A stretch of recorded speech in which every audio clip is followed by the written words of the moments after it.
Students, मैं आपको surface chemistry पढ़ा रही थी, यानी पृष्ठ रसायन, जिसमें हम कोलाइडल अवस्था पे या कोलाइडल स्टेट्स पे चल रहे थे, जिसमें हमने कोलाइडी अवस्था को किस किस तरह से वर्गीकृत किया है, किसके आधार पे। तो अब हम जो आधार ले रहे हैं वो है परिक्षिप्त प्रावस्था तथा परिक्षेपण माध्यम के मध्य आकर्षण के आधार पे। ठीक है, on the basis of attraction between dispersed phase and dispersion medium. Disperse phase and dispersion medium समझ में आ गया होगा आपको, मैंने समझा रखा है। वो चीज़ जो फैलाती है और एक जिसमें वो गलते हैं। तो दो चीज़ है, किसके आधार पे दे रहे हैं हम, अट्रैक्शन फोर्स। तो एक है द्रव रागी तथा द्रव स्नेही कोलाइडल विनियल, लाइपोफिलिक। ठीक है, लाइपोफिलिक मतलब लायोफिलिक, लायो मतलब होता है पानी यानी जल, फिलिक मतलब लविंग। द्रव विरोधी या द्रव विरागी कोलाइडी अवस्था। तो आपको मैं बता दूं, ये लाइपोफोबिक का मतलब क्या है, लायोफोबिक मतलब नहीं, यानी जल को जो लाइक नहीं करते। फिलिक मतलब लविंग, फोबिक मतलब नॉट लविंग। तो अब ये है द्रव स्नेही तथा द्रव विरोधी में हम अंतर देख रहे हैं, कैसे कैसे चार्ट बनाया है मैंने, उसमें एक एक को देखते चलेंगे। द्रव स्नेही यानी आंतरिक सॉल और द्रव विरोधी यानी बाह्य सॉल भी कहते हैं। सबसे पहले निर्माण कैसे होता है इनका देखिए। जो द्रव स्नेही है, इन्हें सरलता से बनाया जा सकता है। इन्हें स्थायी करने के लिए केवल परिक्षेपण माध्यम यानी डिस्पर्जन मीडियम के संपर्क में लाया जाता है। यानी आपको डिस्पर्जन फेज जो है, जो चीज़ हमें डालनी है, उसको सिर्फ जल के संपर्क में ला गए और बन गया आपका। जबकि द्रव विरोधी में क्या होता है, इनका निर्माण कठिन है। इनके निर्माण के लिए विशिष्ट विधियां प्रयोग में लाई जाती हैं। इनके स्थायित्व के लिए स्थायी कारक मिलाना आवश्यक होता है, यानी कि इनके लिए कुछ चीज़ मिलानी पड़ेगी जो कि स्थायी रहे, वरना क्या होंगे, प्रेसिपिटेट हो जाएंगे। फिर आ जाइए कणों का आकार। कणों का आकार क्या होता है, द्रव स्नेही में इनके कण कुछ बड़े अणु होते हैं। द्रव विरोधी में क्या है, इनके कण हजारों अणुओं के संगुणन द्वारा प्राप्त होते हैं। यानी ये तो अकेला बड़े बड़े हैं, ये छोटे छोटे अणुओं से मिलके बड़े अणु बनाते हैं। अब आ जाइए हम लोग बात करते हैं इधर किसकी, प्रकृति, यानी प्रकृति किसकी कैसी है। तो ये क्या है, जो द्रव स्नेही बना उसकी प्रकृति कैसी है, और जो द्रव विरोधी बना उसकी प्रकृति कैसी है। क्या, कोलाइडल अवस्था। ये उत्क्रमणीय कोलाइड है। उत्क्रमणीय मतलब जो कि वापस रिटर्न हो सकते हैं, अर्थात एक बार अवक्षेपण यानी प्रेसिपिटेट के पश्चात भी इन्हें केवल परिक्षेपण माध्यम के संपर्क में, यानी अगर हम इन्हें प्रेसिपिटेट कर लेते हैं, यानी क्या कर देते हैं, स्कंदित कर लेते हैं, स्कंदित करके अलग हटा दिए, तो फिर दोबारा से हम जैसे संपर्क में लाएंगे किसके, परिक्षेपण माध्यम के, यानी जल वगैरह के संपर्क में लाएंगे, तो आसानी से पुनः कोलाइडल अवस्था में परिवर्तित हो जाएंगे। जबकि द्रव विरोधी क्या है, ये अनुत्क्रमणीय है। यानी अगर इनका एक बार हमने परिक्षेपण कर लिया, इनको अगर प्रेसिपिटेट कर लिया, तो दोबारा से ये हमें संपर्क में लाने के, यानी परिक्षेपण माध्यम के संपर्क में लाने में दोबारा से कोलाइडी में नहीं बदलेंगे। फिर है इनकी चालकता मतलब कंडक्टिविटी, यानी इनके अंदर करंट की कंडक्टिविटी। तो द्रव स्नेही लवणों के साथ सामान्यतः उच्च चालकता मापी जा सकती है, यानी हम उच्च चालकता मापी जा सकती है इसके अंदर। जबकि इसमें क्या है, विद्युत अपघटों में इनकी सुग्राहिता के कारण द्रव विरोधी सॉल की चालकता का मापन सांद्रता की उपयुक्त, क्योंकि ये क्या होता है, सांद्रता पे बेस्ड होते हैं। तो सांद्रता पे बेस्ड होते हैं, सांद्रता के आधार पे इनकी क्या होगी, चालकता देखी जाती है। ठीक है, उपयुक्त परास में कभी कभी किया जा सकता है, यानी सांद्रता के आधार पे पता करेंगे क्या होती है क्या नहीं। अब ये विद्युत अपघटों की क्रिया, यानी इसमें विद्युत अपघट्य तो है ही नहीं, ये तो आपका पॉजिटिव नेगेटिव में बंद नहीं रहता, इसमें कोई प्रभाव नहीं होता। विद्युत अपघट्य जब डालते हैं तो कोई प्रभाव नहीं होता। जबकि जब इसमें विद्युत अपघट्य की कम मात्रा डालने पर कोलाइडी विलयन का अवक्षेपण हो जाता है।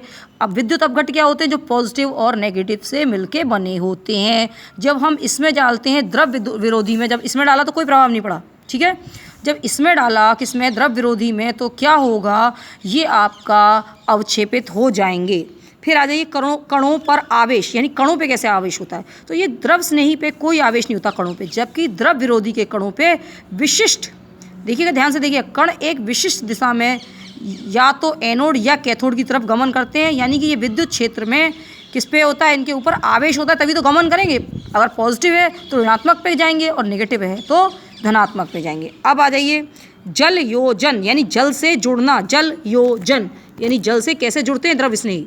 विलायक से आकर्षण के कारण कोलाइड कण तीव्रता से जल योजन करते हैं। किससे करते हैं, तीव्रता से, ठीक है। और जबकि कोलाइड कण पर्याप्त जल योजित नहीं होते। भाई हमने आपको बताया जल विरोधी हैं, तो जल योजित कैसे हो जाएंगे, जल से कैसे जुड़ जाएंगे आसानी से। फिर आ जाइए टिंडल प्रभाव। टिंडल प्रभाव यानी रोशनी जब हम डालते हैं तो रोशनी को फैलाएगा कि नहीं वो द्रव, तो ये टिंडल प्रभाव नहीं दर्शाते। जो आपका द्रव स्नेही है वो टिंडल प्रभाव नहीं दर्शाते, क्योंकि द्रव में घुल जाते हैं तो इनके कण बहुत छोटे मामूली अथवा बहुत कम, या तो बहुत कम दर्शाएंगे या ना के बराबर, जबकि आपका द्रव विरोधी हमेशा टिंडल प्रभाव दर्शाते हैं। अब आ जाइए स्थायित्व।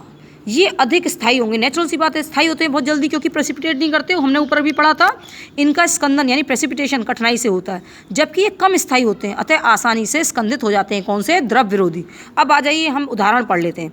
उदाहरण क्या है? द्रव स्नेही का गोंद पानी में मिलाई घुल जाएगा, जिलेटिन पानी में मिलाई घुल जाएगा, स्टार्च पानी में मिलाई घुल जाएगा, प्रोटीन पानी में मिलाई घुल जाएगा। यानी इनको पानी में घुलाने पर जो हमें मिलता है वो क्या मिलता है? कोलाइडल विलयन, ऐसी रबर। अब आ जाइए हम द्रव विरोधी की बात करते हैं। इसमें धातुओं में कौन कौन से? सिल्वर और गोल्ड जल में मिलाने पे क्या बनाएंगे? द्रव विरोधी। ऐसी हाइड्रोक्साइड में कौन कौन से हैं? धातु में जैसे देखा, तो ऐसी हाइड्रोक्साइड में कौन कौन से? एल्युमिनियम हाइड्रोक्साइड या आयरन हाइड्रोक्साइड। धातु सल्फाइड में क्या है? आर्सेनिक सल्फाइड, और कई सारे होते हैं। तो ये हुआ, हमने आपको द्रव विरोधी और द्रव स्नेही के बारे में बताया। अब आगे आ जाइए परिक्षिप्त प्रवस्था। परिक्षिप्त प्रवस्था यानी कि डिस्पर्स्ड फेज, यानी जो चीज़ डाली जा रही है उसकी अवस्था के प्रवस्था के कणों के आकार में, यानी जो चीज़ उसमें मिलाई जा रही है डिस्पर्शन मीडियम में, उसके कण कैसे हैं उसके आधार पे हम क्या करेंगे? कोलाइड्स को डिवाइड करेंगे on the basis of types of particle in dispersed phase. तो देखिए सबसे पहले है बहुआण्विक कोलाइड। क्या है? बहुआण्विक यानी मल्टी मॉलिकुलर कोलाइड्स। अपने आप समझ में आ रहा है? मल्टी मॉलिकुलर यानी बहुत छोटे छोटे कण। विलय, इसे देखिए आगे, विलय करने पर यदि पदार्थ यानी घुलने पर यदि पदार्थ के परमाणु या अणु परस्पर संगठित यानी छोटे छोटे कण क्या हुए? मिल गए, होकर बड़ा कोलाइडी कण बनाते हैं, तो इस प्रकार के कोलाइडी कणों को बहुआण्विक कोलाइड कहते हैं। छोटे छोटे कण मिलके क्या हो गए? छोटे छोटे पहले क्या थे? वो कण छोटे छोटे जो मिलके इन्होंने कोलाइड का फॉर्म ले लिया। ठीक है। इसमें परिक्षिप्त प्रवस्था यानी कि डिस्पर्स्ड फेज, ऐसे अणु या परमाणु के संगठन से बनते हैं जिनका आणविक आकार 1 नैनोमीटर से कम होता है, यानी जो किसके बराबर? ट्रू सॉल्यूशन वाले के कण के बराबर होते हैं, पर ये क्या होते हैं? आपस में मिल जाते हैं। उदाहरण स्वर्ण कणों का सॉल या सल्फर अणु का सॉल आदि इसके उदाहरण हैं। ये दुर्बल वंडरवॉल, इनके बीच में क्या होता है? दुर्बल वंडरवॉल द्वारा बंधे होते हैं तथा इनमें सामान्यतः जल विरोधी गुण होता है। ठीक है, क्या होता है? सामान्यतः जल विरोधी गुण। अब आ जाइए वृहद आणविक कोलाइड। क्या? वृहद आणविक कोलाइड या मैक्रो मॉलिकुलर कोलाइड्स। ये क्या होते हैं समझिए? जब अणु बड़े आकार के होते हैं, यानी कि ऑलरेडी बड़े आकार के होते हैं, उन्हें जुड़ने की जरूरत नहीं होती और परिक्षेपण माध्यम में घुलकर कोलाइडी सीमा के कण बनाते हैं, तो इनके प्रकार को क्या कहते हैं? पदार्थ के वृहद आणविक कोलाइड कहते हैं। ठीक है, तो ये आज हम अपना यहीं कंप्लीट कर रहे हैं। बेटा ध्यान से सभी चीज़ पढ़िए। आप लोग कोई भी कुछ पूछ नहीं रहा है कि आपको कोई प्रॉब्लम नहीं हो रही है, ना ही किसी ने अभी तक अपना काम कॉपी में करके दिखाया है। अपना काम कॉपी में करके दिखाइए। जो 12th क्लास में स्टूडेंट्स हैं और आप उनको जो भी प्रॉब्लम है उसको मुझे फ़ोन करके या व्हाट्सअप करके पूछ सकते हैं। आज के लिए इतना ही। Thank you.